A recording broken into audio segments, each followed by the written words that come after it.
Hi guys, welcome to this week's SRS bike review. 2 weeks ago we rode the Alta Motocross bikes, the MX and the MXR, and this week we got our hands on the Alta Redshift EX. The EX is their dual sport version, plated, fully licensed Enduro bike, and it's an amazing machine. I was a big fan and really impressed by the motocross bikes 2 weeks ago and really couldn't wait to get my hands on another Alta. So today was a good day. We took her out on the trails. Started out a bit in the rain a little bit, so it was really greasy and slick, and then throughout the day dried out and we got some really good conditions. We rode some rocks, we rode over logs, muddy trails, dry trails, a big variety of conditions, which gave us a good idea of what that bike is capable of.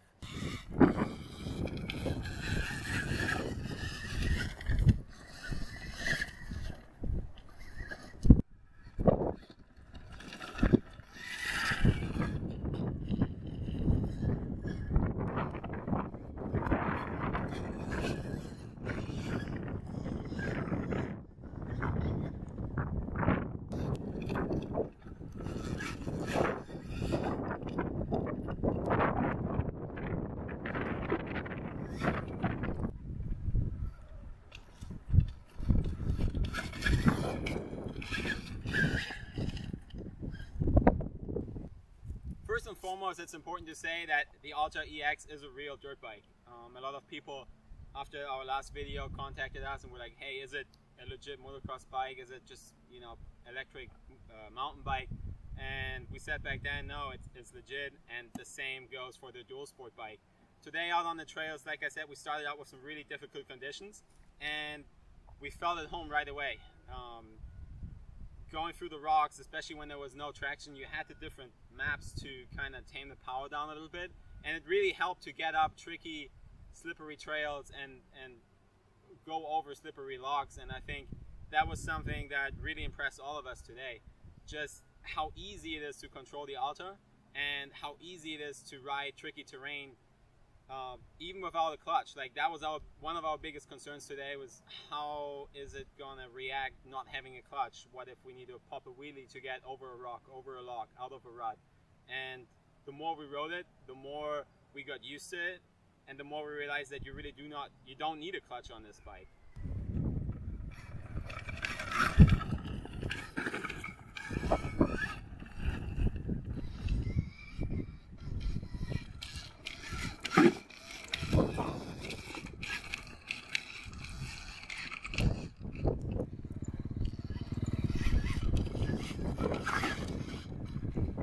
One of the biggest benefits of the Alta EX is definitely the traction you have going up slippery rocks. It was amazing to have some rain today. We don't get that a lot in Southern California, so it was really good to see just how easy it is to get up. Like coming in, it takes a while to get used to the bike and to build that confidence to just go up and trust in the bike. But after 2 or 3 rock climbs, you really start to just get off the seat, stand up, and just trail along. Like the back tire just grips all the time, and like I said, with the 4 different mappings, it was really easy to tame the bike down if you wanted to. So we did a lot of our riding in map 3, pretty much most of our riding in map 3, and then for really slow and slick sections, I went down to map 2 just to get rid of the rear wheel spin a little bit. And between 2 in the slow and wet sections and 3 in the rest of the trails, 4 here and there in the faster sections, that's really all we needed.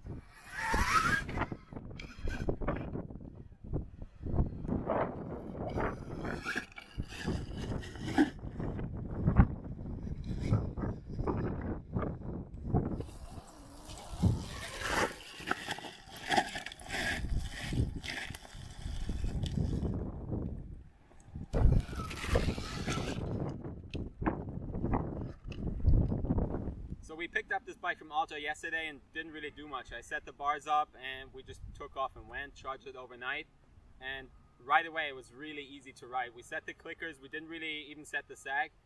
We were just eager to get out on the trail and ride, and right away we felt at home. It's really easy to control, it's a very well balanced bike. The suspension is a little bit on the soft side, which is nice in really slow, traily kind of sections. As soon as it goes a little bit faster and the trail gets rougher, you definitely want to have a little bit more stiffer suspension pretty much, which goes for most trail bikes. I mean, stock, you'll always have to adjust your suspension. Another thing that was kind of tricky, especially in the slick parts, was that the foot pegs just filled up with mud, and it was kind of hard to keep the feet on the pegs. So for myself, I would upgrade to some beefier foot pegs. But other than that, there wasn't really anything to complain about. Like,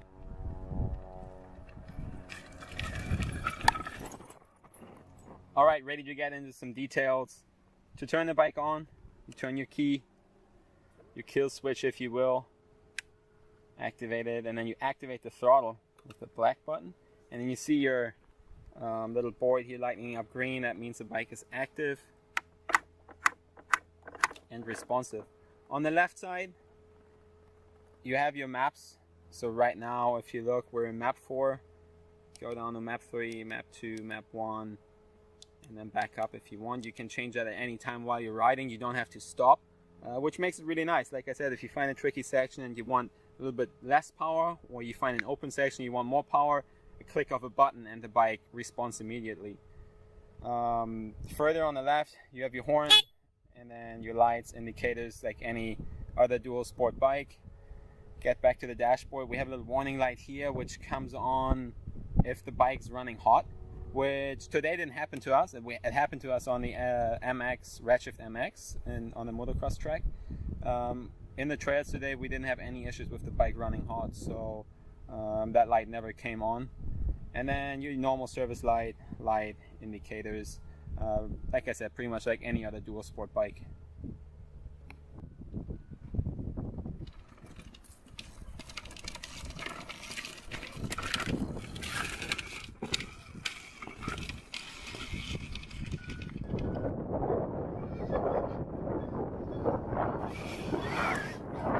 Big one, battery life. How long can you be out on the trail with the Alta EX until you run out of energy? We started out with a fully charged bike this morning, and our first session we were out on the trail close to 3 hours, and we had about a quarter of a battery left. So we went through 3/4 of a battery in about 3 hours, which impressed us. We rode a lot. We rode a lot of tricky sections. We rode some faster sections. So we definitely put a load on the bike, and it was nice to see that you could be out there for probably close to 4 hours, which is a pretty good trail riding session. After 3 hours, we had lunch, we recharged the bike, and we got close to 3/4 of a battery, and came back out and put another hour, a little bit over an hour in, and we still probably have another hour left of ride time, which overall for a whole day of trail riding, that's a pretty good distance you're covering.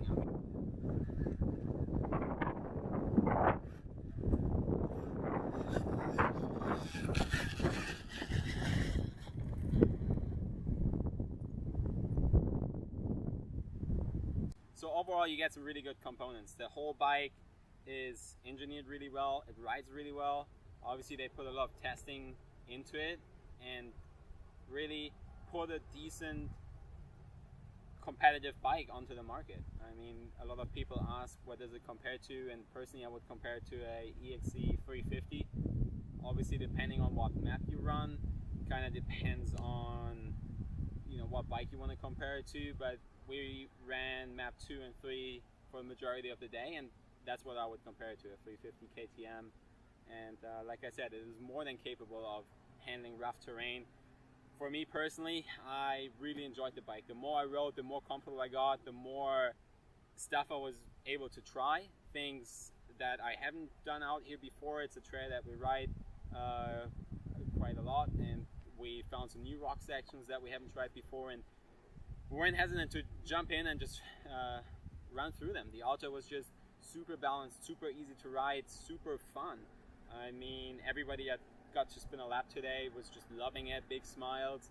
So for me, like I said 2 weeks ago, definitely the bike of the future.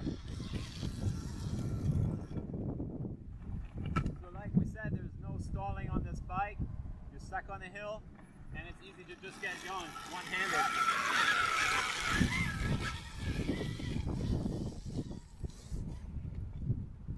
Alright guys, this is it. This wraps it up. I want to spend some more time on this bike before the sun sets.